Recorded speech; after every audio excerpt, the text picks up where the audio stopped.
What's up, guys? It's episode 343. Welcome back to the show. I don't ever slow up, no I don't take I got no love for the fakeness. If you wanna play tough and wanna hate this, I'll always show up and make a statement. I don't ever slow up, no I don't take I got no love for the fakeness. If you wanna play tough and wanna hate this, I'll always show up and make a statement. I didn't realize that I've been making out with my microphone while I podcast. There's like so much makeup on this right now, and I don't know how that's happening because I never actually touch it. So yeah, I don't know if my lip gloss is just spewing off. First of all, I have no business. If you look at me on camera, go to YouTube or Spotify, I have no business wearing this much lip gloss and lip products while I'm podcasting, because like I'm literally talking the whole time, and I feel like I have a mirror right here. I feel like it's just getting everywhere by the end of the episode. So on that note, I'll reapply my Bobbi Brown lip gloss because I just saw myself in the mirror and it does not look how I want it. Also, it's complicated to drink my coffee out of this cup while I'm... Okay, hi, welcome back to... Jesus. I kind of like to roll into the episodes now, if you can't tell. Sometimes I say, hi, welcome back to the show. Sometimes I start talking. Anyways, this is going to be a pick your journey type of episode. Like, this could go so many different directions. This is what I have for you today. Actually, I'll get into the plugs first. Patreon.com/tjms is my new, launching this month, subscription service where you're going to get 2 bonus podcasts and 1 vlog a month. Now, it's my exclusive content section of the internet. Now, I had a very interesting conversation with my fiance, Corey, last night in bed about how I could attract more Patreon subscribers. And let's just say I shut him down as soon as I heard the word lingerie come out of his mouth. No, I'm kidding. No, I'm actually serious. Wait, should I talk about this? Literally, he's like, why don't you just do it? And like, why don't you just do your bonus podcast in bikinis and lingerie and just like lay there on the... I don't know. He was being serious but then I'm like, you know what? That's not what I'm trying to do here. Okay. I'm trying to, honestly, I don't know if I've talked about this. I want to attract more female listeners. So I'm like, the point of my Patreon isn't to get naked and be hot on my podcast for the guys to come flock to. Like, I'm trying to get the girls over there. So I get it. I understand where his head was at, but like, it's just not for me. I've said that. I get so close to being like, fuck it. And then I'm like, no, I can't. I'll never do it. So saying that now that my mind might change in a month. Anyways, Patreon. Patreon.com/tjms. Go check it out. I'm excited. We're going to North Carolina. We're going to vlog it. We're going to post it there. We're recording a podcast tomorrow, him and I. So yeah, that's where you're going to go see all my extra fun stuff, where it's going to be probably a lot more unfiltered and more like, you know, I'll promise this. Okay. I might wear my crew necks, my hoodies here on my public podcast, but I'll throw on a bikini top. Fuck it. Whatever. But like, it's not the whole MO. It's not the whole like angle I'm trying to go with for my Patreon. Jesus Christ.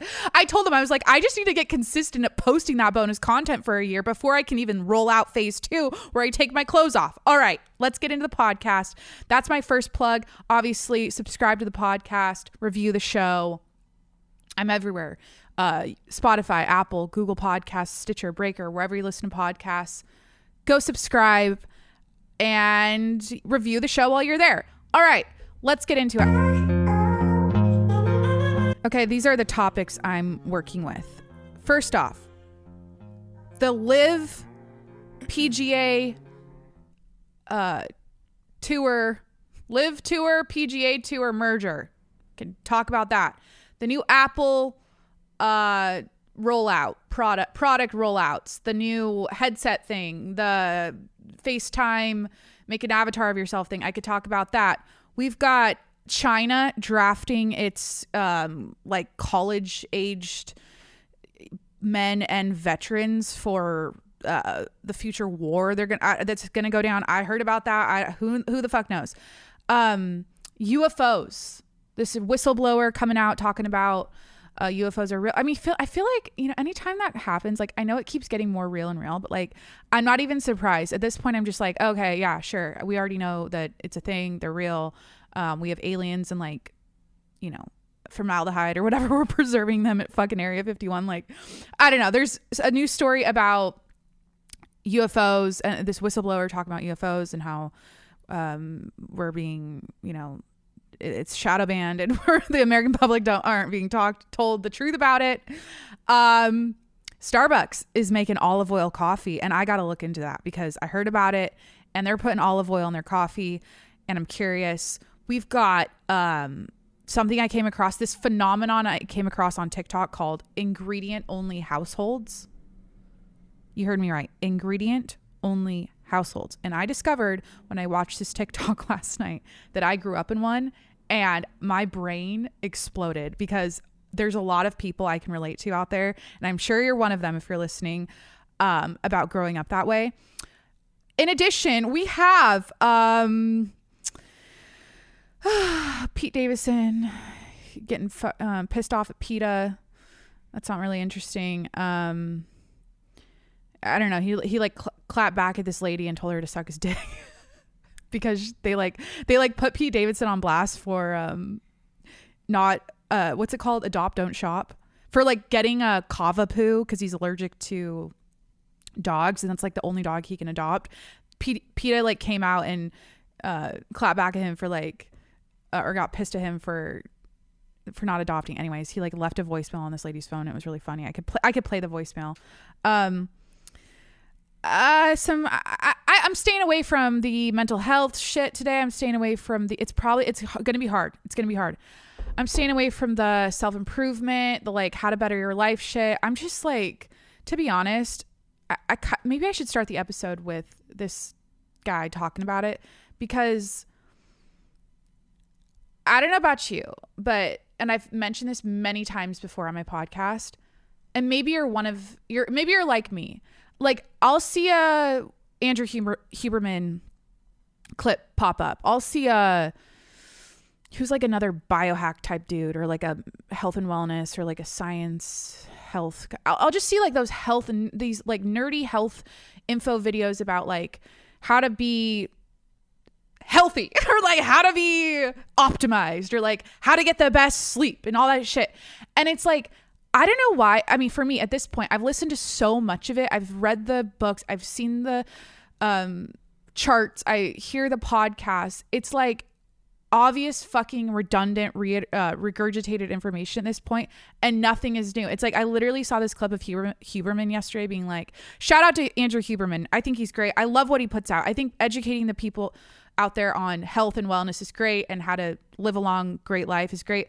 Sometimes it's like, for someone like me, I tune it out. I'm like, it's like, he goes, being outside for 2 hours a day can help you like help your nearsightedness, and staring out into the distance helps your eyes. I remember learning that. I'm literally like 18 years old, walking my college campus, listening to some fucking like Ben Greenfield like health and wellness podcast, learning about the benefits of staring out into the distance. Like, bitch, it's been years where I've been not to sound like better than other people, but I'm like, I think I'm over it. I think I can't stand the tips, the tricks, the wellness hacks, the tinctures, the fucking oils, the massage for the face, it's like, it's so like, yeah, it's like, how much more optimized, because you know what I always say on this podcast? I don't feel like I'm missing anything. I feel great.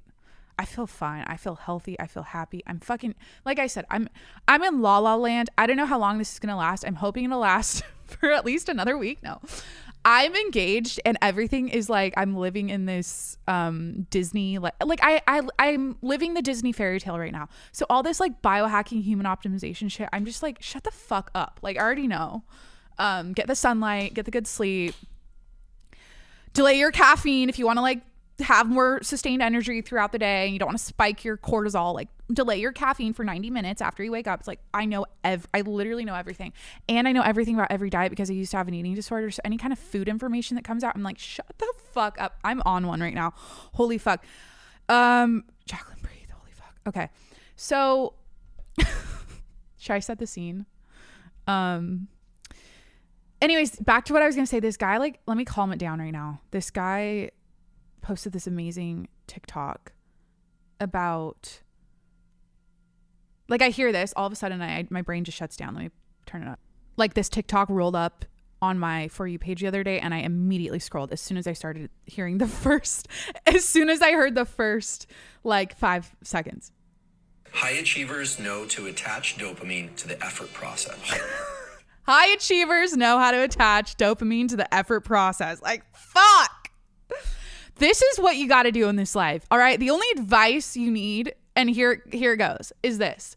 Nothing is wrong with you. You don't need to fix yourself. You're fine. And the only difference between you and the people that have what you want and are living your dreams and the things you want to do in your life, the only difference is that they're doing it and they're taking action on it. That's it. You don't need to go inward and deep think and overanalyze and over pathologize and over diagnose yourself with all these issues. There's nothing wrong with you. You're fine. You're perfect in God's eyes and in my eyes as a listener to this show. Everyone who's listening, you're fucking fine. Nothing's wrong with you.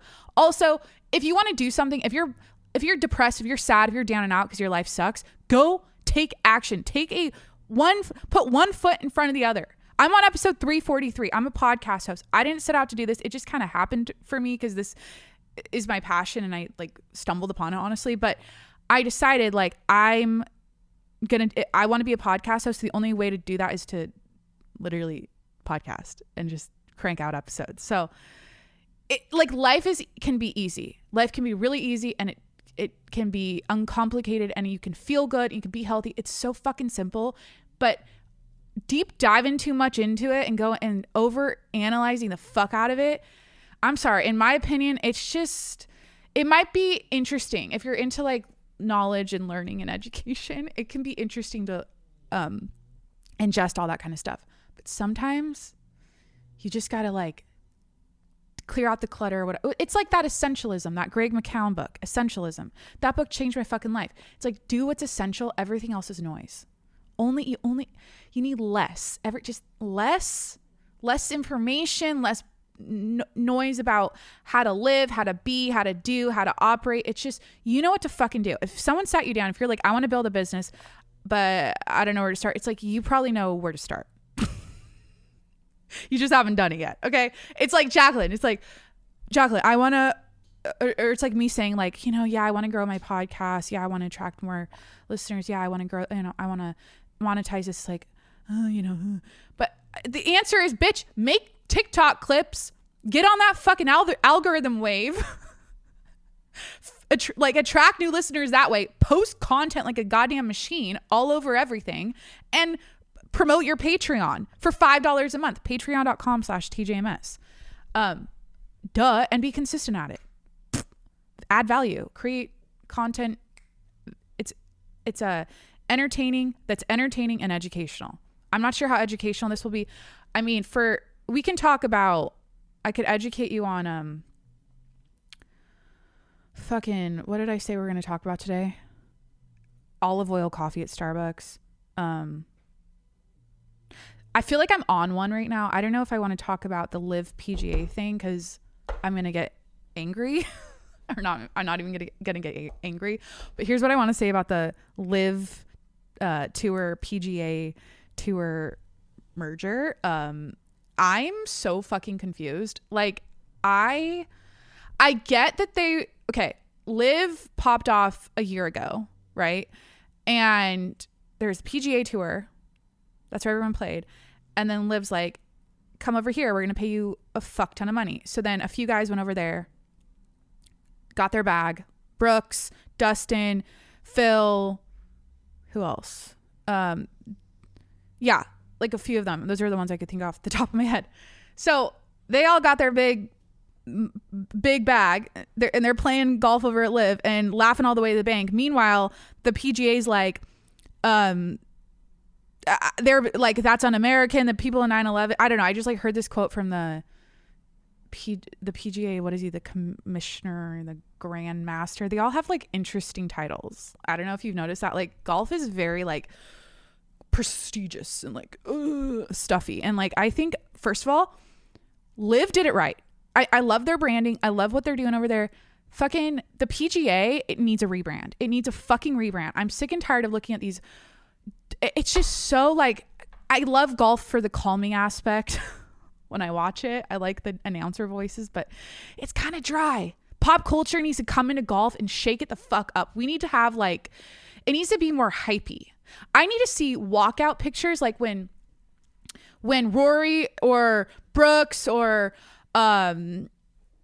who's another great player? I'm like, Dustin Johnson. Why the fuck can I Fitzpatrick? When all these guys are coming off they're getting out of the Escalade to come to the locker room or whatever. I don't know how they arrive to golfing tournaments. Like the US Open's next weekend. This is what I'm imagining. It's the US Open. It's in LA, right? Yeah, this is perfect for it. The guys get out of their, black, Uber Black or whatever, however they fucking get there. I don't know. Do they have drivers? Do they drive themselves? Are they in cars? But there needs to be walkout pictures of golfers. I need them in like full Gucci suits, like fancy ass shit, like football players when they get off the bus to go to the games. I need them decked out. I need pictures of that. There needs to be more sauce and more swag around golf. It's just not there for me. And I see that more with LIV, like the branding, the aesthetic. It's more like modern and like with it. The PGA is just like fucking grandpa shit. And, it's all about like respecting the game of golf and the tradition. It's like, fuck, in that case, let's all wear kilts. Goddamn. But yeah, I stand by this. The PGA needs a rebrand and I'd like to see, walkout pictures of them arriving. I need to see better outfits. I mean, it's like, I guess that's what you wear when you golf, a polo but like, what else could the guys wear? If they weren't wearing polos and like pants, and they have to wear pants, they can't wear shorts on the tour. I don't know, like maybe just like different. Fuck, I don't know. The hat's cool. The hat looks hot. I love the golf hats. There's nothing. First of all, there's nothing hotter than a guy dressed and ready to go to golf. Or holy shit, we haven't had an episode like this in a minute, but I'm just feeling myself today, I guess. Jesus Christ. I always say how hot it is when a guy's like dressed for golf and playing golf. Okay, cool. I'm marrying that and I'm obsessed with that. It's one of the hottest visuals I have. My man leaning on his putter, waiting for his turn to putt with his front leg crossed over his, every guy does, guys all have the same mannerisms. It's like the way, first of all, the way they apply chapstick, the way they put moisturizer on their face, it's all the same. The way they pull their shirt off from the back, pull it over themselves to like take their shirts off. And then and the way they put their one hand under their sweatpants band, just tucked there, just chilling. They all do that. And then with golf, they all do the lean on the putter with the front foot, toe. It's like they're doing a little like plie thing, but their toes crossed over their front leg. They're leaning on their putter. Hottest shit ever. I've said this many times. I feel like if you're new, this is new. This is new information for you if you're new, but if you're a longtime listener, I just never shut the fuck up about like certain things that make guys hot, and especially like golf. I think when I first, okay, cool. So what else could the PGA do to amp it up? By the way, this is a bunch of bullshit. Like what's his name? Jay something. I forget how you say his last name. Jay. He starts with an M. Monahan, commissioner of the PGA Tour. People are like, okay, PGA Tour LIV Golf merger 9/11 families tear into hypocrisy and greed of Commissioner Jay Monahan. Yeah, he made a comment a year ago about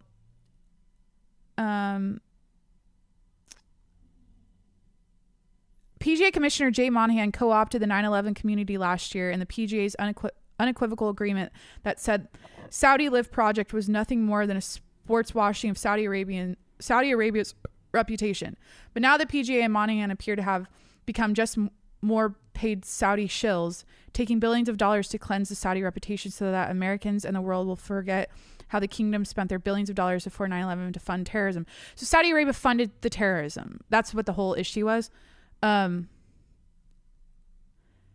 fund terrorism, spread their vitriolic hatred of Americans, and finance Al-Qaeda, and the murder of our loved ones. Make no mistake, we will never forget. Mr. Monahan talked last summer about knowing people who lost loved ones on 9/11, then wondered aloud on national television whether LIV golfers ever had to apologize for being a member of the PGA Tour. They do now. So it's just hypocrisy, right? It's like he's saying all this shit about how it's un-American and you're a bad person if you go to LIV Tour because of fucking Saudi funded Al-Qaeda and terrorism. It's like, and now you're merging. It's just like, you look like an idiot. Personally, I'm like, what the fuck? And what I don't get is like some guys that didn't take the offer from LIV last year, like some guy, I forget his name. He's got a lot of majors. He was offered like $750 million from LIV, said no. So it's like now they're merging together. So like, does he is it like a clean slate and now there's like new offers on the table and it's like starting from zero again? Also, is it going to be like LIV Tour tournaments, PGA Tour tournaments with LIV and PGA players like mingling together, but then the rankings and all that are going to all be like a new, is it all going to, do you still, like if you win a LIV tournament, does that count as like a major now? Like, or if there's like a LIV major, a new fucking major, or like if you're, dude, and a bunch of guys got suspended for going to LIV last year. The guys that I think you had to have 5 or more majors, or no, at least one major, excuse me, to be able to play in the PGA tournaments. And that's why Brooks could do it, and Dustin, and like a couple of the other guys. I forget who all went there, but yeah, I don't know. It's just a bunch of horseshit in my opinion, and it's just like, what the fuck? But I've never seen, there is another sport that I can think of that's comparable where there's two like leagues. It's like the NFL having like another, I know there's like the Canadian one, but it's not, they don't compete against the NFL. So I just don't know how this is going to look put together. It's very confusing, but I guess it's like, yeah, clean slate, tours coming together, players getting more money. It's like overall probably good for golf. This is like, golf is like having its moment right now. And I just want to say something. I love the fact that I am so on trend with my hobbies and my passions. Like I'm passionate about podcasting. Biggest fucking thing in the world right now is podcasting. Passionate about golf. It's popping off right now. You know, I can't wait to watch the next Full Swing documentary. I mean, fuck, it's a good time to be alive. Good time to be me. Yeah, once again, I'm living a Disney movie. I literally gotta say this. I was really honest with Corey last night. Because he always checks in kind of as a joke, but he's like, honey, do you have everything you need? Are you satisfied with where you're at in life right now? Are you happy? Or like, do you feel loved? Do you need anything? Like, he's like checking in, right? And I literally, like, I don't know how to say this, by the way. I'm just gonna fucking say it. I don't know how to say this without sounding like a complete arrogant, cocky prick, but I straight up told him, I was like, because sometimes I get like it's like a mind fuck how good my life is. And I'm like, honey, I literally have what everyone wants. Like, I was like, I have no complaints. I have no wants. I have no desires. I have everything I need. And I'm pretty sure on paper, if you had to do like a poll of what the average person dreams of and wants, I fucking have it, like straight up. And it's trippy sometimes to reflect on, because like, you know, when I started this podcast, it wasn't so peachy and my life sucked.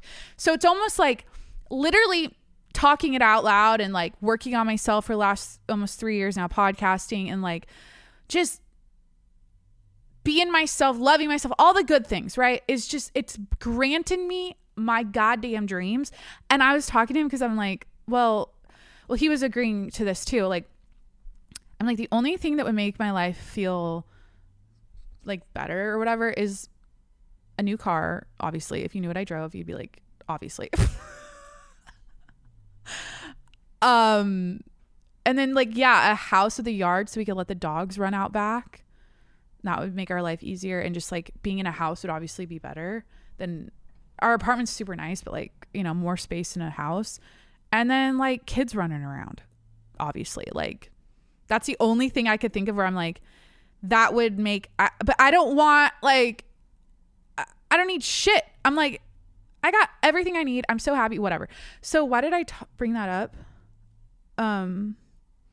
Oh, I have my hobbies that are on trend, and being me is so fun because I'm just so fucking great and I have the best life ever. Cool. I hope this is a source of inspiration for you. Like, I mean, that's kind of what I do here. I veg out about, right? I literally just like talk about my life, and then over time I've gotten really good at being positive about it and like hyping it up and just being like, everything's great, I'm firing on all cylinders, you know, because that is what I've learned from being a former depressed, just piece of millennial, sad, woe is me, victimhood, victim mentality trash, is that going the opposite direction is how you get out of that. And I just got really good at not being negative and just being like, fuck yeah, everything's great. And I think that's what, if I could teach you anything today, nothing is wrong with you. You don't need to, like, you're fine. Don't let anyone tell you that like literally, we all have things we could work on. True. But at your core, you're a perfect person and perfect human being, and just tune into that and celebrate that, and don't celebrate all of the things you wish you were, or don't focus on the things that you don't like about, you know what I mean? Just focus on what you're fucking good at. Focus on the good. We need more positivity. I was watching this Gary Vaynerchuk video. He's always like, you know, popping up on my page. It's just, he's like, we gotta weed out the bad energy and bring, it was just like one of those cliche videos, but it's so goddamn true. So for me, being like, you know, tooting my own horn on my podcast publicly and being like, I'm the shit, my life's great, I'm living a fucking fairy tale, is reiterating the fact that that is true, and I did it. I'm a success story. Guys, you've been watching or listening to my podcast for the last 3 years. This is my goddamn hero's journey. This is what podcasting is all about. Authenticity, sharing your story, telling your story. It's like, you literally, if you started from fucking episode 1 to now, look at the growth. Look at the manifestation. Look at look at that. It's like I said, I think I'm at this weird trippy place where I feel like that version of me is like dead, and I'm in this new chapter opening up, and it's like, holy shit. In your 20s, I swear to God, like every 2 years I was a different person in my 20s. But yeah, oh my God, go to YouTube or Spotify to watch. I just remembered I was blonde. I literally found this hair locket of my blonde hair. This is like not even the podcast. Like I was blonde. It was crazy. So yeah, PGA needs a rebrand. The LIV Tour merger thing is fucking wild, and I can't wait to like hear more about how the structure of it is gonna look, because I'm not quite sure. The new Apple shit rolled out, the new Apple products. Honestly, all I saw was like a picture of the headset thing. So we've got, it's called like, and it's like $3,500. Like, who the fuck's gonna buy that? First of all, I agree with like everyone popping off about VR and like wearing a headset. Because I think collectively we've all kind of shit on it for so many years. Like, this is never gonna be what people want to do. Like, no one's gonna want to, like, as a daily practice. Like, I feel like the VR thing is like, having a headset is like an every now and then, like, you remember you have it. It's kind of like my Theragun. Like, when I first got my Theragun, it was on my body, like massaging me every single hour of the day. And then over time it was like in a little bin, and I wouldn't reach for it as much. I feel like that's how VR headsets are. Like, you know, you have it, it's fun and everything, and it's sick. Like, this Apple thing is going to be sick, right? But I feel like the whole tone of VR and wearing headsets is like, this is the future. Everyone's going to be putting these things on and like living in these VR worlds all the time. As much as like a cell phone, I guess. I don't know. I just think it's a bunch of nonsense and ways. It's just like it's a cool technology. I think it's amazing what it can do, but just dorky. Like, we're not going to fucking all sit around these headsets on. Like, they make it seem like that's just the future. And also Gary Vee said this. He's like, yeah, I think that's a 30 plus year out thing. I don't think human behavior or like consumer behavior is going to just like shift into that as quickly as we think. So, every new Apple product coming in 2023 is this macworld.com. We've got what's new, all accessories. Let me just click this. I didn't watch any of the videos on it. I saw clips, you know, but I guess it's like new Apple Keynote. Is that what they're called? Keynote? Okay, so it's called the Vision Pro headset. They rolled out that. They rolled out the iOS 17, the 15-inch MacBook Air, and more. Okay, so the only thing coming out of this announcement, this was in Cupertino, California, where Apple announced its Vision Pro, blah, blah. They kicked off their 2023 Worldwide Developers Conference keynote Monday. There's this reaction, the audience, like when they said the price, it was like almost like a sigh of disappointment or like upsetness. It was like, and the price will be $3,500. The whole crowd goes, ugh, or something like that. It's just like out of touch as fuck. Apple is so goddamn out of touch. Like, get it together. Like, we don't want this. No one's asking for this. It's, again, cool technology. I will give it that. It's a cool product. But like, okay. What is this about? So Apple announced its first new major product line since 2014, the Vision Pro headset. The crowd assembled here at Apple Park is excited, but the reaction to Apple's new augmented reality headset reveal was somewhat more muted than other announcements earlier in the day, such as the iPad's ability to set multiple timers or the ability to locate lost Apple TV Siri remote. Blah, blah, blah. Yeah, I don't know. It's just like, it looks like scuba goggles, like straight up, like you're going swimming goggles. Is it see-through? Whatever.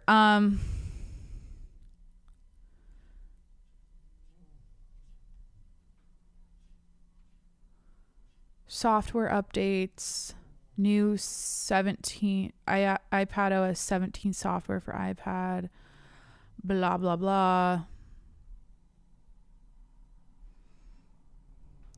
Yeah, so they're always doing new shit, and it's always interesting to keep up with. But I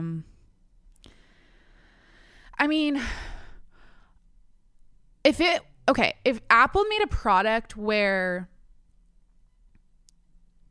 you wore goggles, sure, but it wasn't like you're in this immersed world. You're literally in your kitchen, you're in your podcast studio like I am, you're at the gym, you're anywhere. And it's almost like the Google Glass thing, right? Like, it was literally just glasses, but it was still like you're seeing the real world.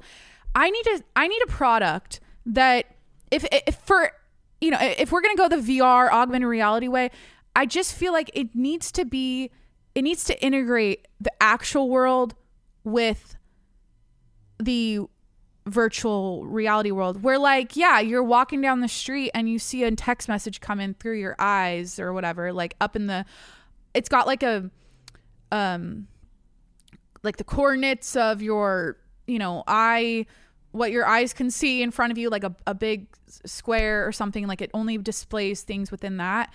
And then you see like the temperature, maybe your heart rate as you're walking and shit. Like when you're doing a workout, you could see all that information literally through these glasses you wear. But it's like, it's a piece of technology you're planting on your face it's got to be light and tight. It can't be clunky. It can't look like you're wearing scuba goggles. It needs to be functional and seamless with our bodies. You know what I mean? Like, show me the weather, show me my text messages, show me a movie, sure, but it's got to be like teensy tiny. I know the technology is probably not, because it's all about the size or the speed of the chip, right? That's how we're able to even make all these products, is like the faster the chip, the smaller the chip, the faster the chip, the better the tech, the faster, the better, stronger, it's all about that. So I feel like I'll put on a pair of goggles if they're literally like clear, tiny frames, and then I can see, what other things could I see? I could like read emails or like scan, I don't fucking know. I could blink and blink to scroll. I could be on Instagram and you blink and you're scrolling. This is the kind of creativity we fucking need from Apple, not this bullshit VR goggle. I guess here's what it is. They've probably been working on this technology for so long. They've invested billions of dollars. Who the fuck knows? Probably at least $1 billion into it. So they have to roll it out. They have to see this through. They have to, you know what I mean? It's just one of those things, like, it's been in the works for so long. Obviously it's going to come to fruition, but it's just not what the people want. Not what the people want. They killed it with the iPhone. Fucking killed it. They haven't killed it since. I think they killed it with the Apple Watch, because I wear mine every single day. I'd say they killed it with the Apple Watch. They killed it with the iPhone. iPad's kind of like meh. Obviously the MacBooks. You know, I'm using one today. Usually I display it more on my camera so you can see the Apple logo while I podcast, so I look like a legit podcaster. Okay, there we go. But all this other shit is kind of like what the fuck is the Apple TV remote? You know what I mean? Now they're making a technology so you can find it because it gets lost in the couch. Bitch, make the Apple TV remote the size of the couch and we'll never lose it again. All right? This is an interesting episode. Thank you for being here. Thank you for taking the time. Holy fuck. So oh God, honey, look up the 2-hour drive. Amazing. Show you. Okay. Guys, this is like an example of the fairy tale I'm living. He's taking me to North Carolina, Corey is, and he's telling me to look something up. He said it would be amazing to show you this place. Would you want to do it? It's amazing. Like, he's just, it's fucking best. Just little things. Last episode, he's like, honey, we're watching the fireworks for the 4th of July. I just got a special ticket to this country club. It's like shit like that. I'm like, he takes the lead. He shows me a good time. He treats me like a goddamn queen. That's all possible. Like, men are not trash. Like, men are amazing. And I just really hope if you're listening, you haven't found one, that you find one. My only relationship advice at this point, because I said I'm done talking about it, is don't give up. just don't give up. It's possible. I know this seems very rare in this dating world in 2023. I'm showing my ring on camera. This seems rare. However, it is not impossible. Don't give up. Stay the course. Stay strong. Don't be a whore.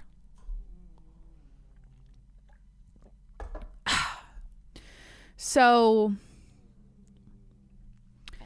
olive oil coffee, or do we want to talk about UFOs? Basically, the whistleblower just came out and he's like, yeah, let me just pull it up.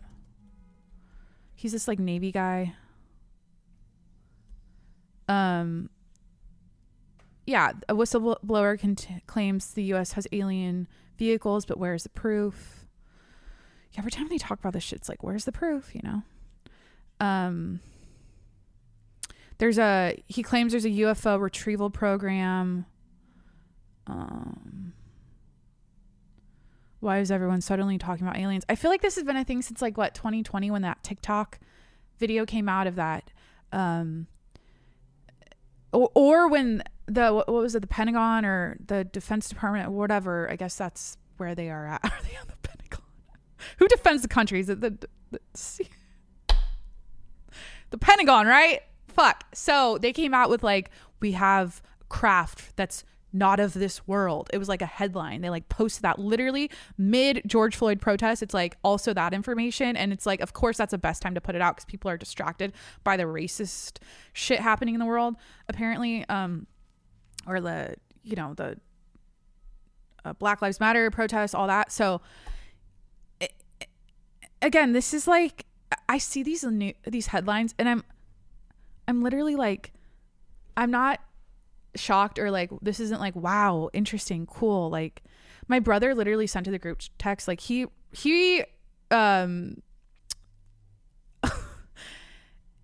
perceived this information a little differently, and he goes, this is the what did he say?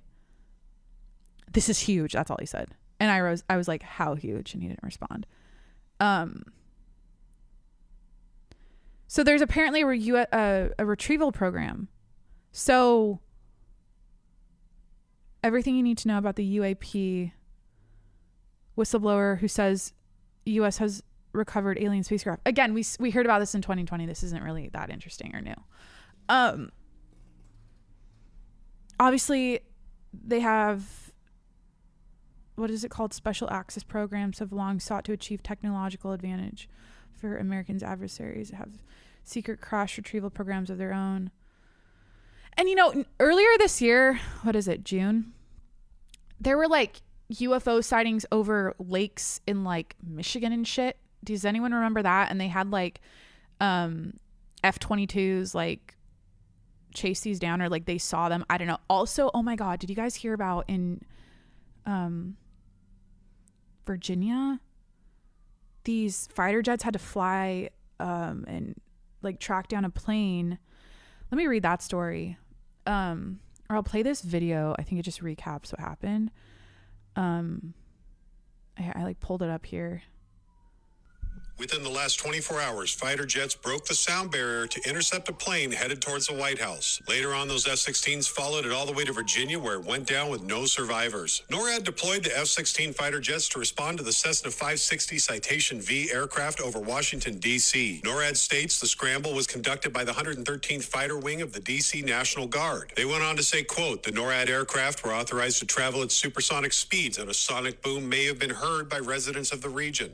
Adding that flares, which may have been visible to the public, were also used in an attempt to get the pilot's attention. Social media has been flooded with videos of the loud boom and flares. According to the FAA, the Cessna departed from Elizabethton Municipal Airport in Elizabethton, Tennessee, and was supposed to be bound for Island MacArthur Airport in New York. Flight trackers showed the plane departing, heading north to Long Island from Tennessee before turning around and flying straight towards D.C. The trackers showed the plane descended rapidly before crashing, dropping at one point at a rate of more than 30,000 feet per minute. The Cessna was intercepted by the fighter jets at approximately 3:20 p.m. The pilot remained unresponsive throughout NORAD's attempts to establish contact, and the aircraft eventually crashed near George Washington Forest in Virginia. The National Guard says that it did not shoot down the plane, but that there were no survivors.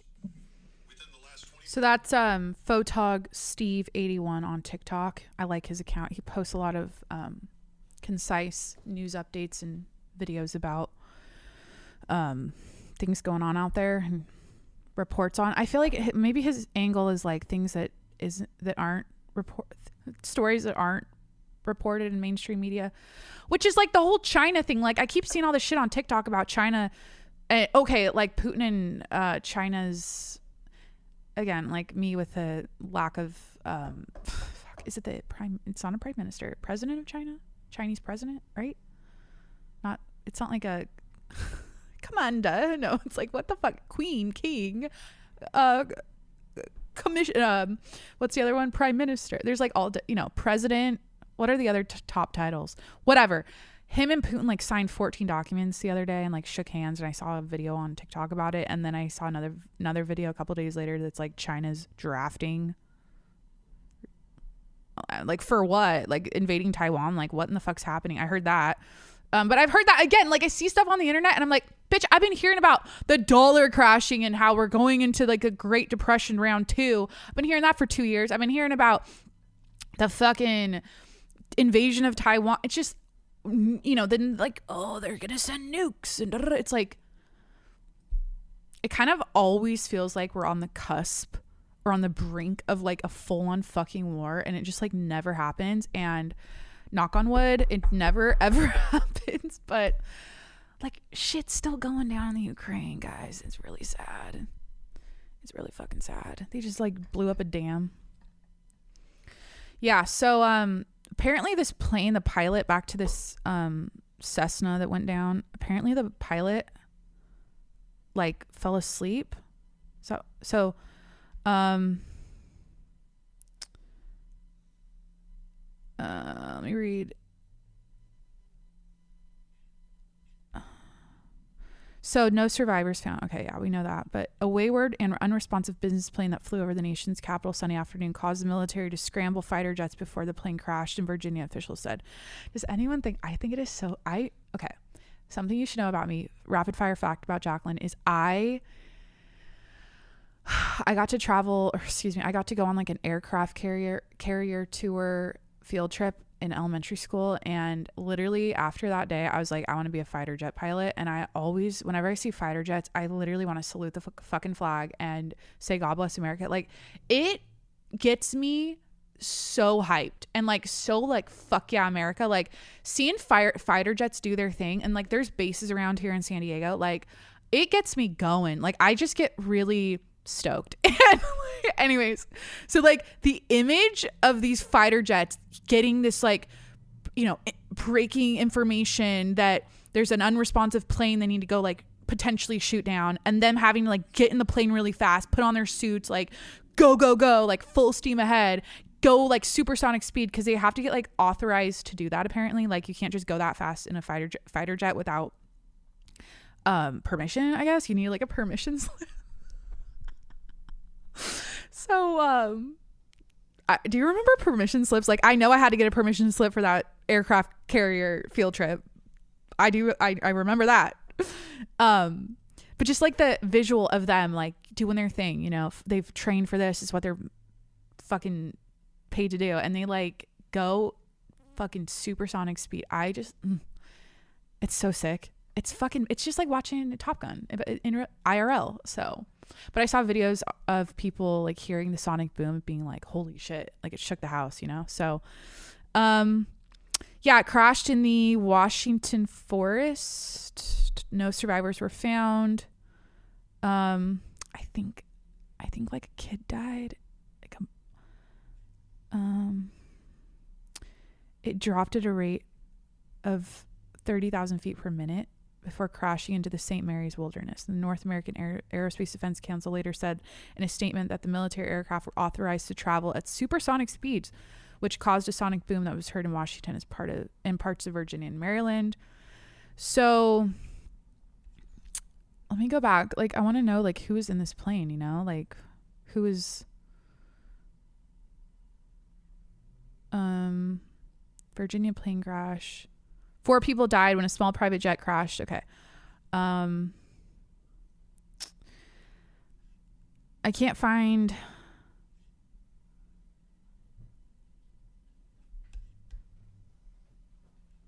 Yeah, like sometimes like pilots have heart attacks, they fall asleep, you know, shit happens like that, or they crash. But it changed directions towards DC. It was supposed to land in New York, and then so that was like the red flag. Like, why is it going straight for the fucking White House? You know what I mean? Yeah, it's really sad. So they're still investigating this. Their officials determined that the Cessna did not pose a threat, and it crashed in Virginia around 3 p.m. It was not shot down. I think that fighter jets use flares to try to like get its attention. I also think that's pretty badass. I don't know how that works, but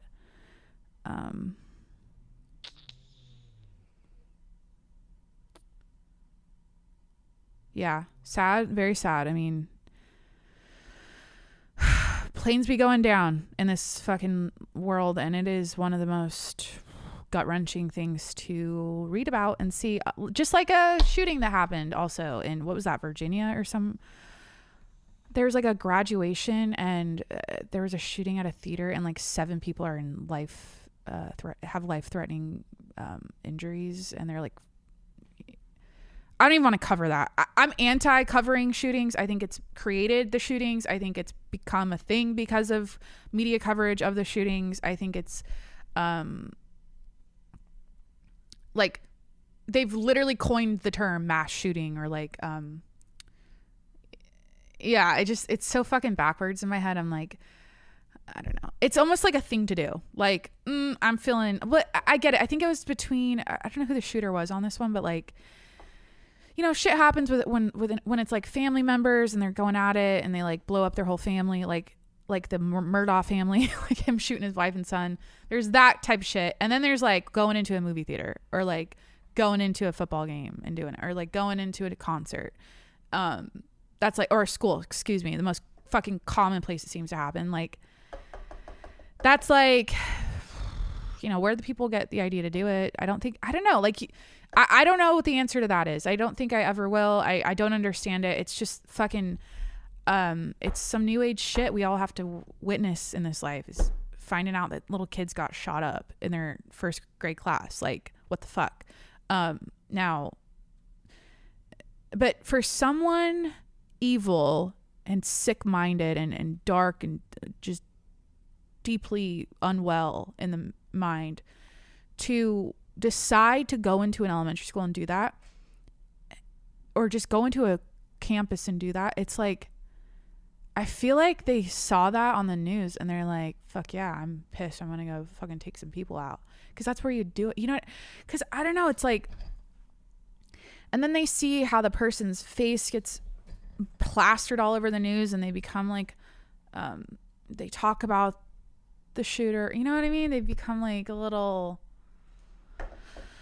I don't know, it exhausts me when I think about it, but I just don't support media coverage of mass shootings or in any form. I think it's fucking bullshit, and I think they've pretty much fucked us all in that way, just like they fucked us all in a lot of ways, the media. So fun fact, I wanted to go into, I went to college to do broadcasting, and at that time I started noticing a shift in the media and how, like, I'm trying to think of the type of coverage I was watching, like what they were covering at the time, and like what I was seeing and like the bullshit I was seeing, like what I was reading in between the lines, and I forget what the fuck was it, but it was just so like phony and misleading and brainwashy, and it's kind of like always been that way. You know, the new, you know, there's a lot of propaganda going on. It's been going on forever, but like, I remember just mentally being like, fuck this, I'm not gonna be a talking head about shit I don't believe in, and like shit that's like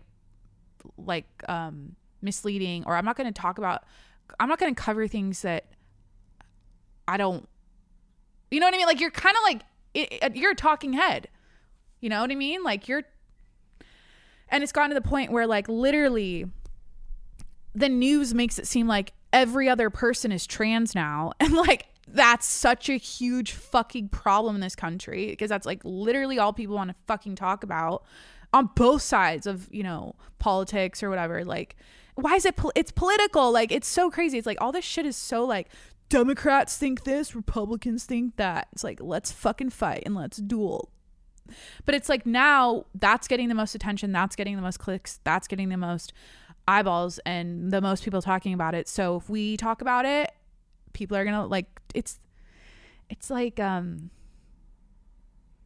it's just sick. It's like, this shit's not important. Like, people can't fucking afford groceries right now. Like, let's like deep dive into that. But I will say this, I actually can say, I think Joe Rogan got some shit for saying like he knew someone whose kid went to school and there was a litter box in their classroom, and I think he like heard that somewhere. Apparently he like said he knew like it wasn't legit. I actually my aunt was telling me that my cousin actually has that at her school. Like, there is an actual litter box, and the kid walks around campus and hisses and purrs like a cat, and you have to like treat her like a cat. It's literally, you know, I actually know someone who's, you know, firsthand experiencing that. So I know it's fuckery, and I know it's bullshit. I know that's like, it's all strange and new and weird, and I don't know what side of history I want to be on, to be honest.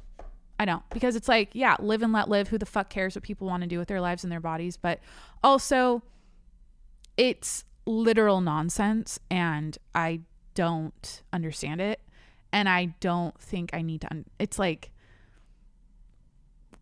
some things are just a stretch. I think a lot of this transgender stuff is like, I'm like, are we on the same goddamn planet? It's like I feel like there's people that think one thing and people that think another thing, and it's like literal two separate realities, the way they see the world and the way they see the transgender movement and how it should unfold and how people should like respond to it. Because apparently it's like any sort of pushback or questioning of it is like you're transphobic, you hate trans people, you want them dead. It's like, we can't critically think here and like ask like common sense like questions about it, like especially when it's like I don't want to get into it. I don't think have I ever talked about it on my podcast? I don't think I have, but here I am talking about it because you know what, it's all over the goddamn news and everything is all about what the trans people are doing today, and goddamn, you know, because I always go back to like live and let live your life. I don't care. Who am I to judge you? Why do I care what you identify as and what you want to be? But some of the stuff I see online, I'm like, who are you trying to fool? Like, why are we playing pretend right now? Like, this is some bullshit.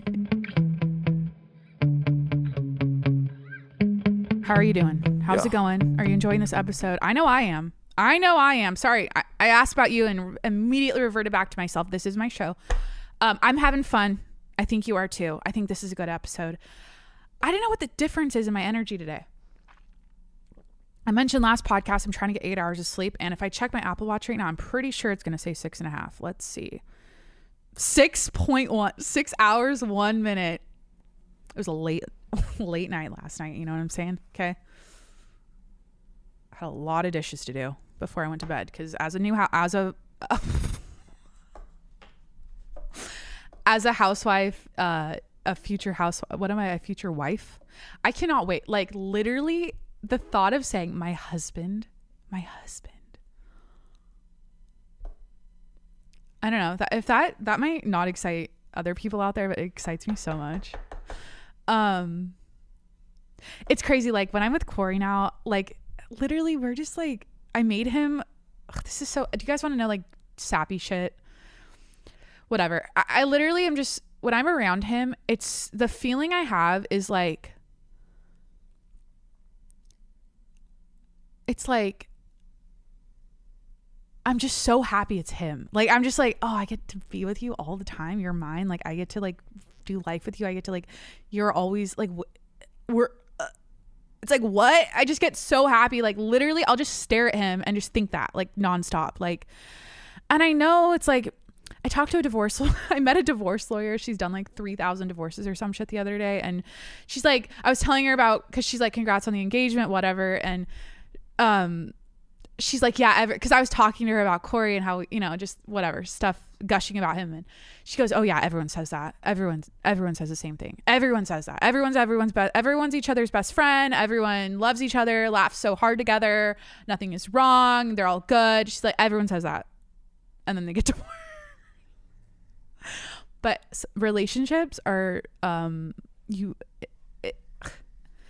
everything is just like, you gotta like, it's not something you just stumble upon and it's perfect. Like, oh, I just stumbled upon the perfect relationship. I believe they're built. Like what I have with Corey was built. And it was like a lot of communication about exactly what we want, exactly what we don't want. Like being on the same page. Consistency is his number one word. And that is something I learned from him. Like, I don't know about you, but like all of my past relationships were inconsistent. Like high and low, like hot and cold. Like you never know what you're going to get when you walk through the door. But with Corey and I, he always knows what he's going to get. It's consistent. And that might sound like controlling. Oh, like Jacqueline, you can't have a breakdown. You can't have a meltdown. You can't have a bad day because you're a woman. And of course you're going to be like an emotional wreck sometimes. That sounds like he's a controlling man. And he just always wants you to be like perfect and like, you know, like put together. And no, it's treating each other well. Like I never take it out. The thing that's different about this relationship is, and I think it's because I actually like him as a person, I actually like him for who he is that there are no personal attacks. There are no chip shots. There's no belittling. There's no, because the second you direct your anger at the person and you're blaming them and you're pointing the finger and it's about them, that's where it goes to shit, in my opinion. Because the second, you name call, it's just, you never ever, it's like, that is a non-negotiable, like, we do not do it type of thing. Like, you never get to that point. Like, I could have I'll have my breakdowns. I talked about it on my last episode. I had a fucking meltdown in front of Corey the other night. And I never blame, it's never his fault. It's always like my own internal shit I'm struggling with but I just like never get we don't get under each other's skin, and like he never does something where I'm like, but who knows, after 5 years of marriage, like maybe that's when you're like annoyed at each other all the time and you're like, you know, fuming if they don't put the garbage bag on the garbage the right way. Like, I don't know if we're there yet. I'm just saying, like, it's never like he does something and I'm super fucking pissed off at him ever. Because then it's like, why are you in this relationship? I remember in my past relationships, I would do like the silent treatment thing. Like, they would piss me off so much. They'd do me dirty a little bit. They'd be shit. Because, you know, that's what I was with. Like, I literally was with, the only thing I've ever known is a guy being like, I'm in love with you. You're the love of my life. I want to be with you. Oh my God, honey, baby, blah, blah, blah. Like, being all like that. And then also like in DMs of other bitches all the time. Or literally cheating on me. Or like randomly inserting that we should be in an open relationship all of a sudden, like, and then being like, or making a hinge behind my back and then like me finding out about it and then like still continuing, like, just bullshit, like literal like fucking elementary school like stupid shit. These are grown ass men, by the way, that I was with. So I've only known that, so it's like so different now and so refreshing, and it's making me feel very like, when my stance or my take on what a relationship should be might sound like impossible or rare or extreme or like unattainable, but I'm just trying to be an example and like a glimmer of hope for people that it's actually really possible. Just don't give up. You might, like in my case, I literally feel like, I think the universe, God, whatever you believe in, puts people in front of your life to like, as like a mirror to like reflect on you. I've heard this before, what you haven't healed within yourself or what you need to work on. So like everyone's a mirror, right? And I just kind of feel like I've said this so many times. Why am I talking about relationships right now? It's kind of random. It's kind of like sometimes you meet someone, they're it, you know? It's kind of like, because I could have mentally decided after I broke up with my ex that I was just gonna, it's weird saying that. I like don't like saying when I broke up with my ex. It sounds so like immature. When I moved on from my last relationship, I could have mentally decided, this is how different my life could have gone, I guess, over the last year. I could have mentally decided, look, I just got out of a 1 year. Oh, he just texted me, he loves me, with a little kissy face. Okay, cool. We're engaged. We're in La La Land. Who gives a fuck? Make fun of me, whatever. You know you want it to. Cool. So fucking, I could have mentally decided after I moved on from my last relationship that, look, Jacqueline, you were just with someone for an entire year. Okay. You're in a like serious relationship with them. And like right now you shouldn't jump into anything new. You should date around, be single for a while. You're going into summer, like have a fun summer, be single, whatever. Like I could have mentally decided that. And what I'm saying is that could look like this. It could have looked like me going on those 7 or 8 dates before I met Corey, meeting Corey as like the 9th guy I went on a date with, and then continuing to probably date him, but like not being very vocal to him. Like, I'm not looking for anything serious, blah, blah, blah. And then him wanting something serious, really liking me, and having to swallow the hard pill that it's not going to work with me because I'm not looking for that right now. And I wouldn't, you know what I mean? Like it could have been me dating Corey a little bit, and then I don't know how the fuck I would have moved on from. That's what happens. It's like you meet someone, you're like, I don't know who I could have dated after you. Like, you're the fucking standard now, and this is as good as it's going to ever fucking get, and I'm not going to find any better. And I literally, and I know it's like people, it's like some people are just meant to be together or whatever. Like some people are just, you're compatible with them. And I think that's what I found in Corey. So like, that's all it is. It's like random. Like you go on a bunch of dates, you meet someone, and then you just never break up and now you're engaged and you're getting married. And it's just like, holy shit. And that literally happens. And it's fucking wild. But I'm just saying, like, I could have decided something different for myself, and I could have been like, no, I'm going to be single. I'm just dating around. Then who knows? Maybe Corey and I would have dated for 3 months, and then maybe, I don't know, then maybe he'd be like, you want to be my girlfriend? Maybe I would have like come around to it. Or I might have met another guy after him, and then I kept dating, and I would have just dated and been on a like a spree like that. So yeah, I just feel like you gotta, God, when you, it's just fucking find someone that makes you laugh. I don't know. That's my other advice. Cool. I need to shut up about my love life at this point. I feel like it's just, love you, podcasting.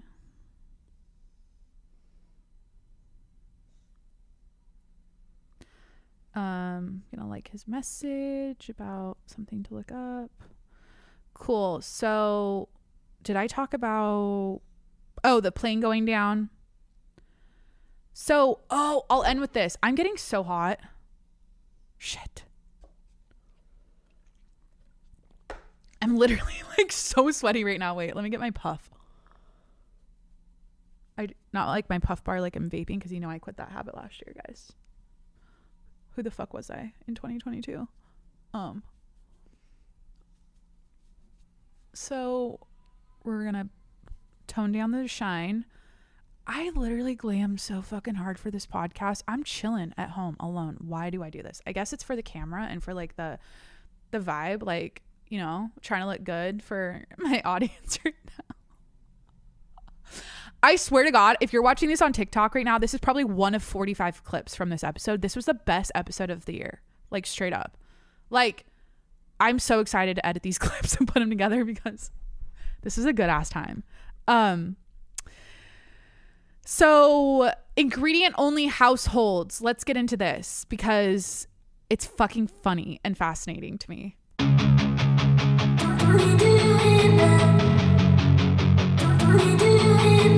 So just like the name sounds, an ingredient only household is a house that only has ingredients. It doesn't have like snacks that are available. It has ingredients you can put together to make a snack. So let me play this clip that's kind of like going into it here. What snacks do you make if you grew up in an ingredient-only household? And I've never felt so seen as when I learned on TikTok what an ingredient-only household is.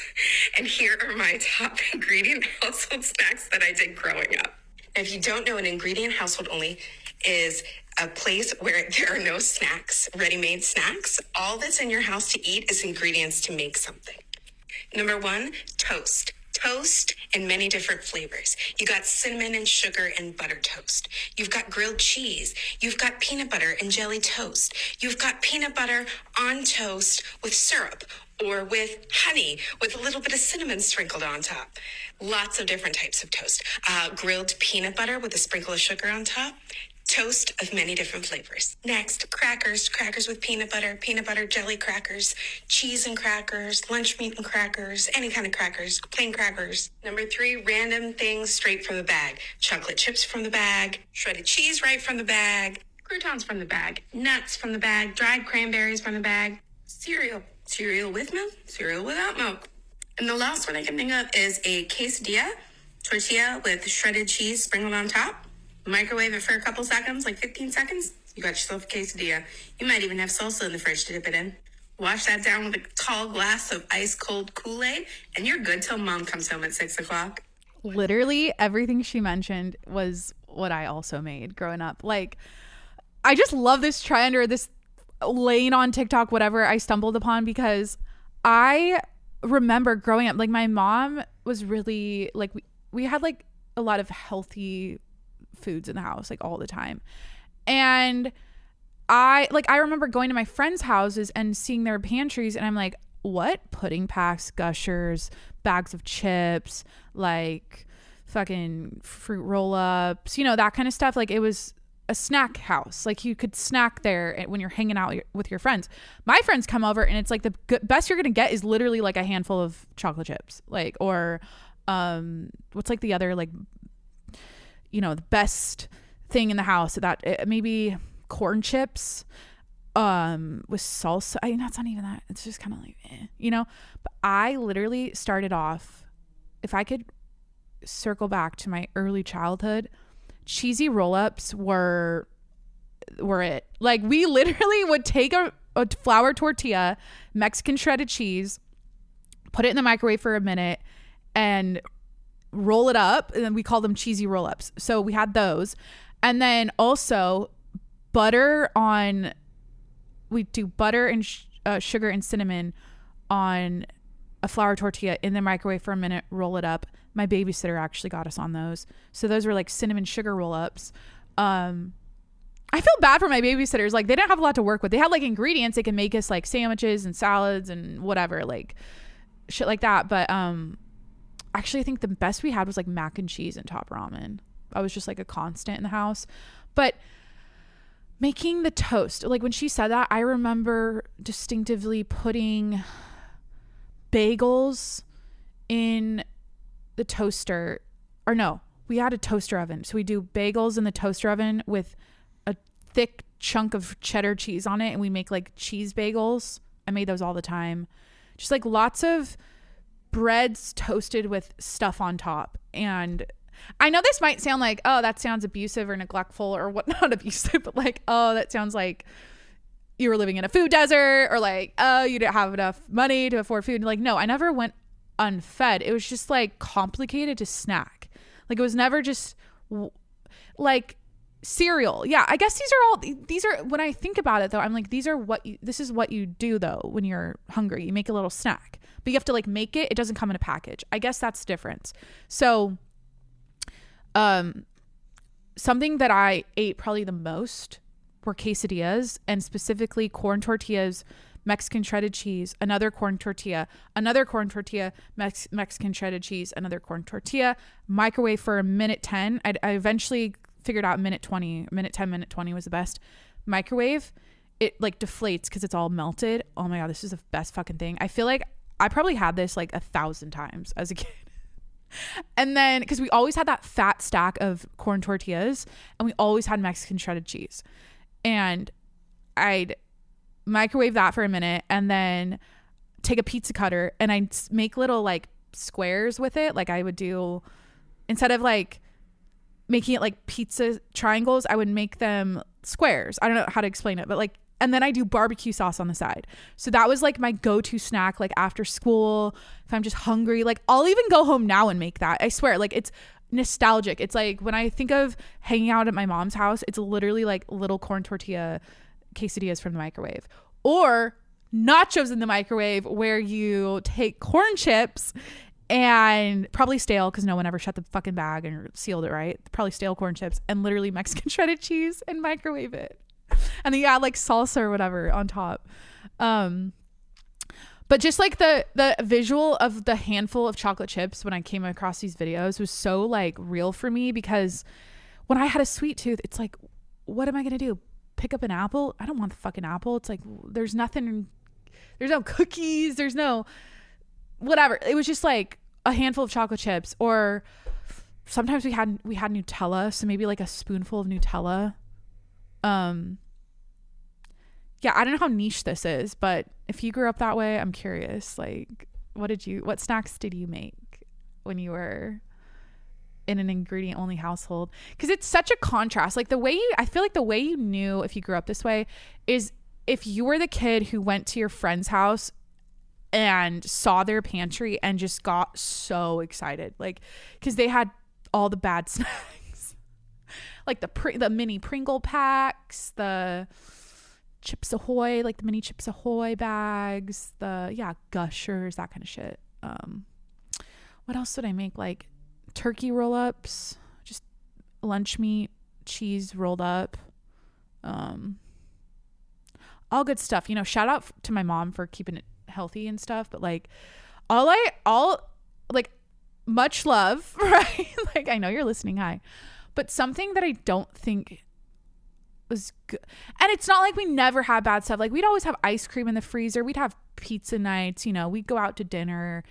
But I feel like whenever I went to my friend's house, I like overdid it with eating, and then I was almost like trained that, or not trained, but subconsciously or consciously, I was like, I always wanted that stuff. So when I went off the rails, what happened is I developed a bad eating disorder, probably for other reasons, but I feel like if it's always available to your kids, if it's always an option, they know they have, you know, I'll probably be the type of mom who like gets the Fig Newtons, but they're like the organic, gluten-free, sugar-free, you know, like the good kind, not like the cereal that's like grain-free, whatever. Like I'll get the good stuff because I just know, I know that's like, I know all the nutritionists out there and stuff be like, you know, it's not that deep, you know, you don't have to cut out every fucking fake ingredient in your diet, especially for kids. Like that's impossible. But like if there's a healthier option, I think I'm going to be that mom that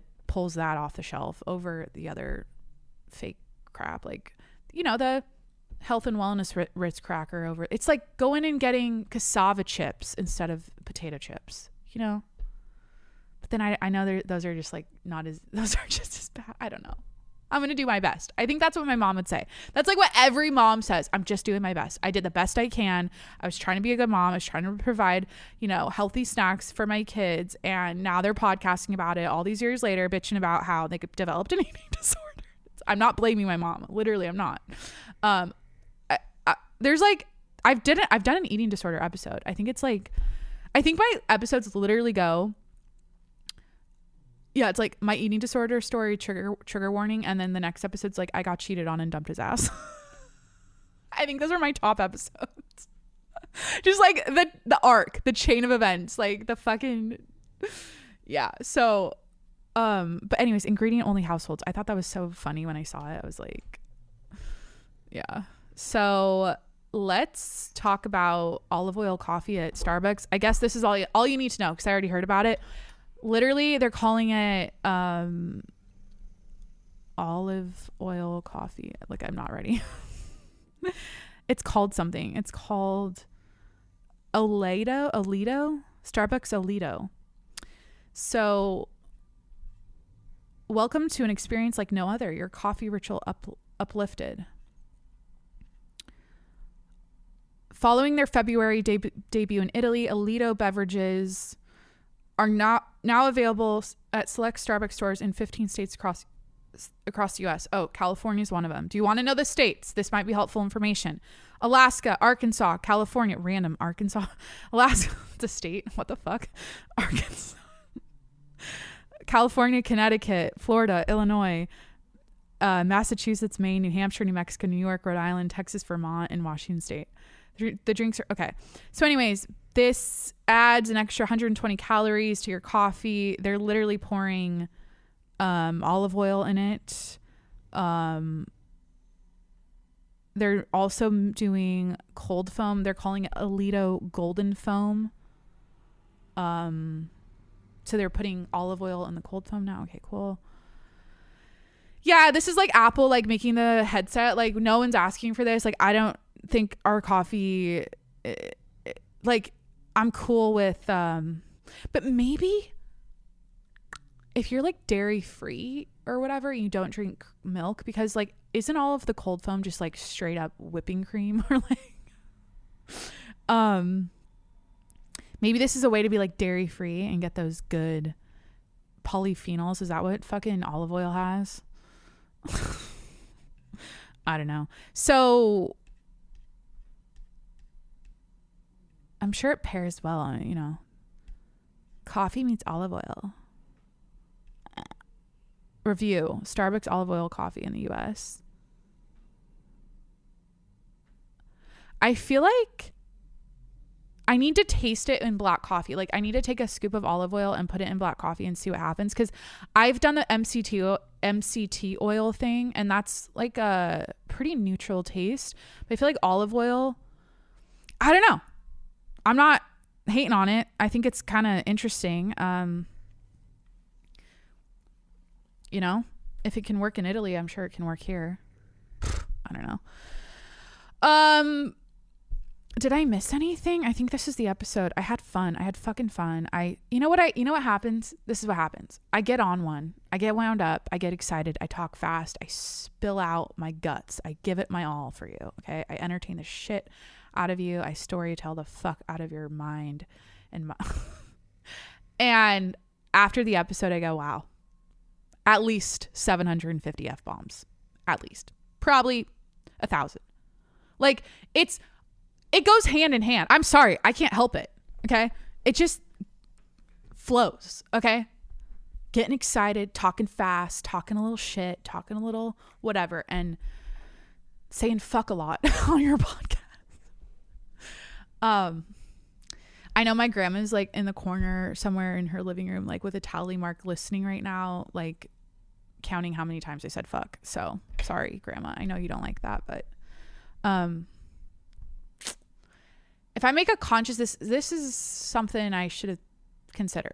It's like, be yourself, be authentic. Why am I trying to change how I talk? But, sometimes I start an episode or like before the episode, I like consciously go or like think, do not just like tone down the swearing. And I did not do that today. So this is what you got. And I'm sure none of you noticed it because you're like a millennial like me and you're like, I'm like not even phased. But for my older, my more mature listeners, where are we at? Okay. Okay. I think we did it. I think we did the episode. Did I save anything on Instagram? Sometimes I save stuff to talk about.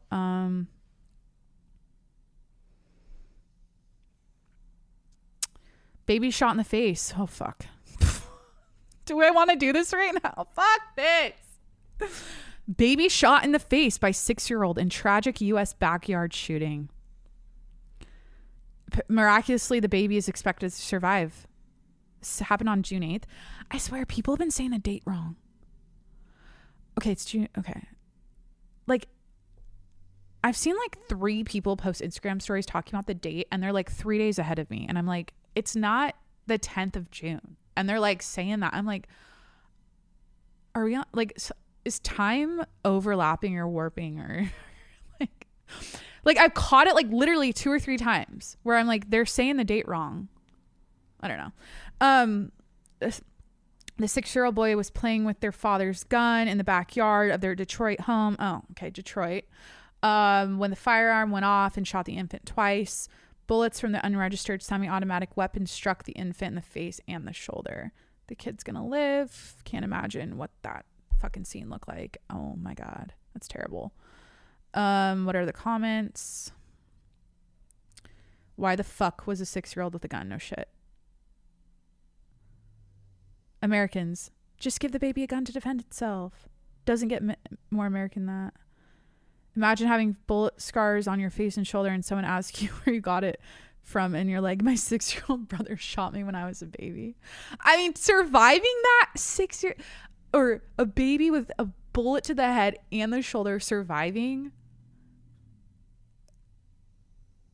Oh God. I mean, this shit. 2 bullets ain't no accident. Yeah, what do you do? What the fuck do you do?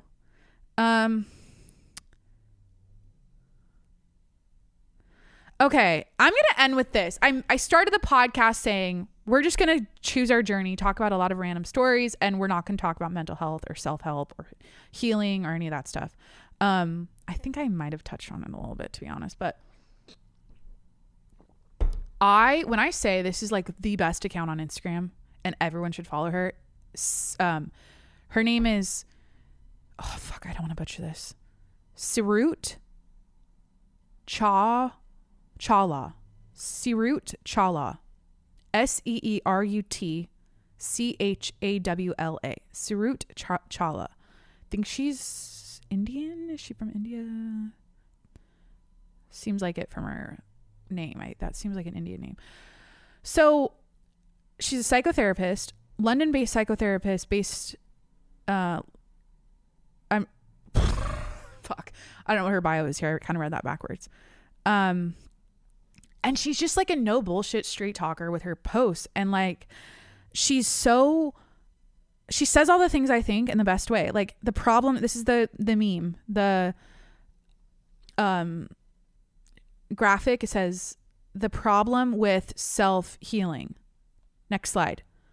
Blah, blah, blah. Disclaimer. This is my personal and professional opinion. You may or may not agree. This is an Instagram post, which means it is generalized and cannot account for your individual experience. Like she has to, it's like, she's just so fucking great. I love that. So the problem with self-healing, number one, it's highly self-obsessed. The entire focus is on the self, putting your feelings on a pedestal, meeting your own needs at any cost, including the encouragement to cut people out of your life. Yeah, we see that all the time on the internet now. It's overly simplistic. Self-healing is popular because it offers formulaic, simplistic answers to highly complex, painful problems without having to pay for or do the work of therapy. Next slide. It makes you a self-improvement project. Obsessively navel-gazing and attempting to rid yourself of every flaw isn't conducive to good mental health. You're a person, not a project. Next slide. It's a thief of life. How much of your limited time on earth are you going to spend self-obsessively healing? You have one life. Don't waste it. Next slide. It's dangerous. Unrealistic promises and predatory marketing block people from seeking treatment they actually need. Unfortunately, you cannot heal everything off the internet. Not a broken leg, not cancer, and not an actual mental health disorder.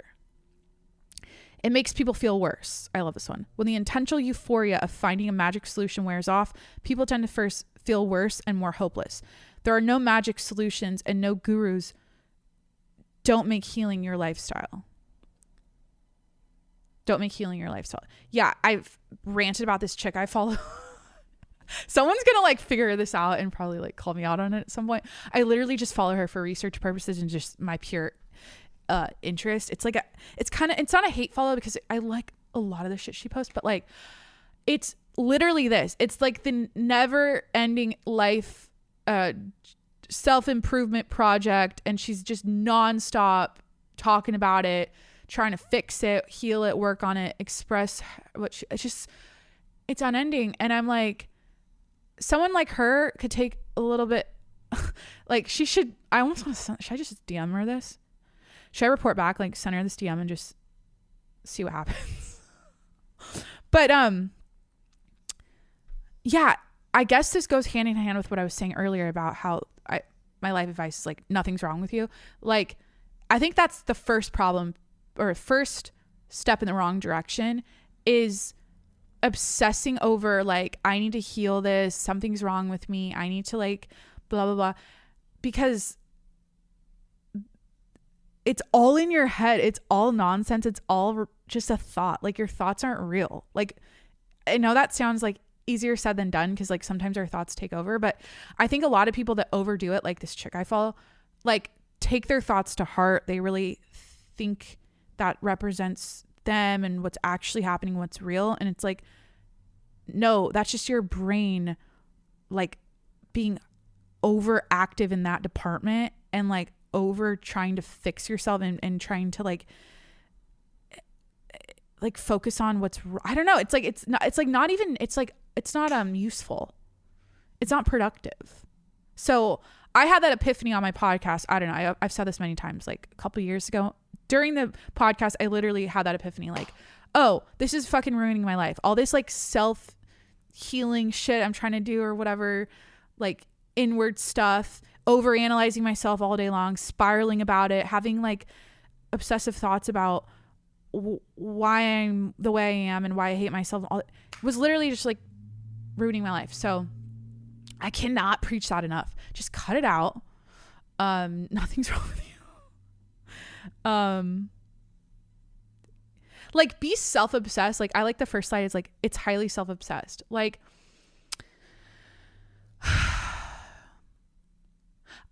just be self-obsessed about how great you are.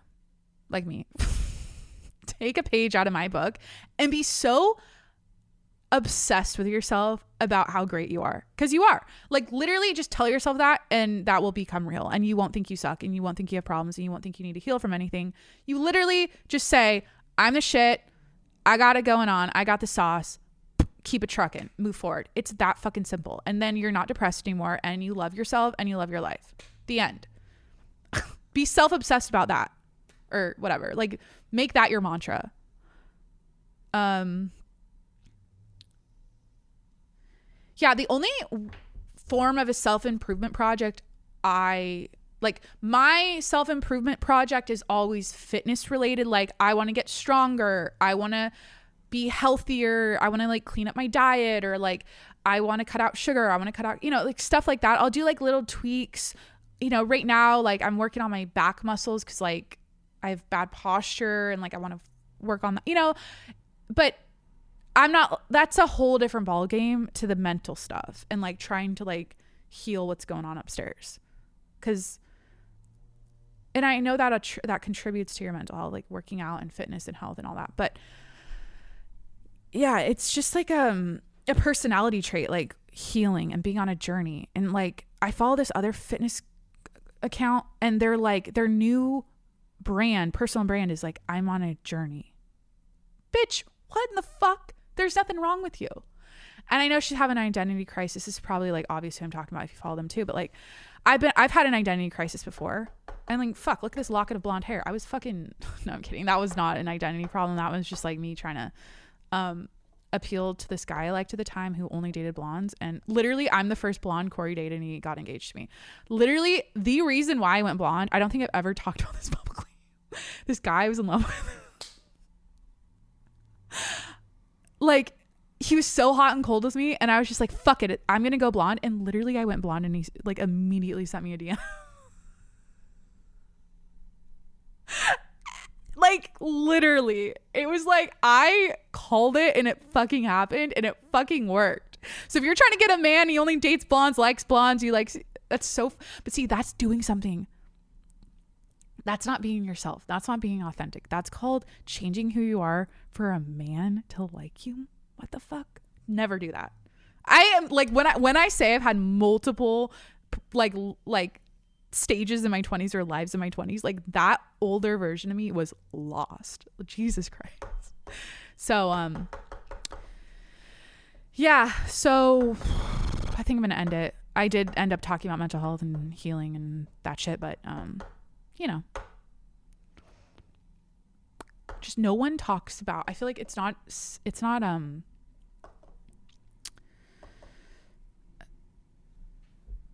because you have to understand something. I've had it hard. I've had a hard traumatic past. I've had a dark past. I don't want to just, I am saying that as my like life story because it's true. Like, I don't want to downplay it and pretend like it didn't happen. Like, that is real. And like, and I know that's real because I'm dating someone that I'm fucking engaged. Just, I don't know how to talk about it. Is he my boyfriend? Like, is my fiance? What is he? My future, like, whatever. And we watch a lot of movies and shows and I see dark stuff happening on the screen and I'm like, and he's like, holy shit, I was heavy. And I'm like, that was a Tuesday, bitch. That was like and my Tuesday, like the version of that I'm watching with you right now, mine was times 10.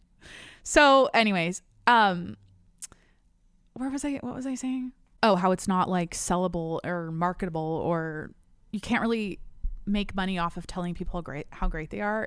That's not how marketing or advertising works. You tell people that they lack something and that you have the solution to make them to solve, or to so that you feel like they don't lack that, and then you sell it to them.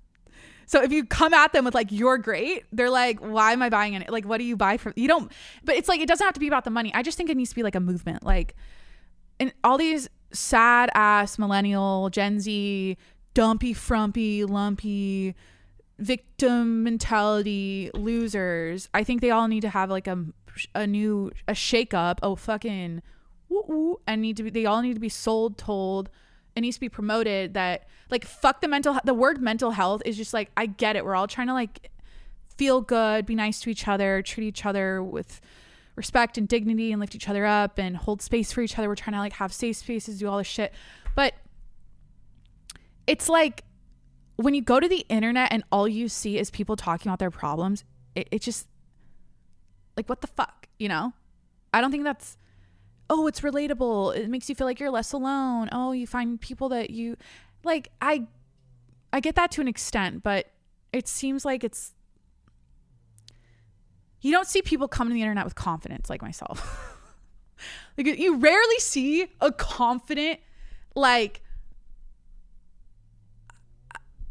what the fuck? Like, and I think if you see those people, they're usually like annoying. And I feel like maybe I'm annoying, whatever. They're like annoying and full of themselves, and they're obnoxious and they're loud. It's kind of like, Jake Paul. Like, he's very confident and very like assured of himself and does whatever the fuck he wants. So, you know, he's like very like that. And I'm trying to think like what female influencers are like that. Like, there are people out there like, but I'm saying like it needs to be promoted. Like, yeah, anyways. Like, if every kid in every elementary school across the United States, every middle school, every high school, I think we'd have a stronger up and coming generation. I think we'd have a more resilient, like powerful generation if everyone was like, fuck yeah, I'm the shit. Instead of like, I have acne and I'm depressed and I'm sad. And my favorite TikTok couple broke up, and my favorite video game or Twitch streamers are fighting right now, and I'm really sad. Like, that's, you know what I mean? But we also have a problem with everyone trying to be an internet person, famous, trying to like manifest their goddamn social media star dreams, like kids wanting to do that now over like others actual important. Well, it's like I'm fucking doing it, so I wanted to talk, but like, so it's just it's complicated. I would like to see less of the ho-hum, I'm depressed, my mental health sucks bullshit, and like, oh, Jacqueline, that's why people are shooting each other, and that's why people are like if we don't talk about it, then no one's gonna feel like they have anywhere to go, and like it's like, yeah, I'm just saying, confidence needs to be promoted. And like, is that delusional? I don't know. I guess maybe I'm getting older and I just give less of a fuck, and I'm just like, so should everyone else, because you got one life. Why are you sad? The end. Goodbye. That's literally, that's my why. Like, I want people to have a great life and not be sad. So just tell yourself you're the shit. Goodbye. All right. Love you. Thanks for being here. Thanks for hanging out. That was episode 343. I hope you enjoyed it. Please hit that subscribe button wherever you're listening right now. I'm on Apple, Spotify, YouTube, Stitcher, Breaker, Google Podcasts, wherever you listen to podcasts. Subscribe. And while you're there, leave me a review. This was a 5-star episode. Please leave a 5-star review. And if you want to support the show and get access to my exclusive content, patreon.com/tjms. Go check it out. We're launching this month. I'll be vlogging with Corey. We're doing podcasts together. 2 bonus podcasts, 1 vlog a month over at patreon.com/tjms. You might see my tits. Who knows? I haven't decided that yet. We haven't decided. We're not there yet. It might happen. Go check it out. You might see it. We're going into summer. It might be a hot day. I might be vlogging in a bikini. Who knows? All right. Patreon.com/tjms. Go check it out. I love you. Thanks for being here, and I'll talk to you next week. Bye. I got a lot of shit to say, so I'ma do this every day. I'll be writing things until I'm fucking buried in my grave. 6 feet deep under, but my body won't decay. Cause my messages are timeless, so they'll put them on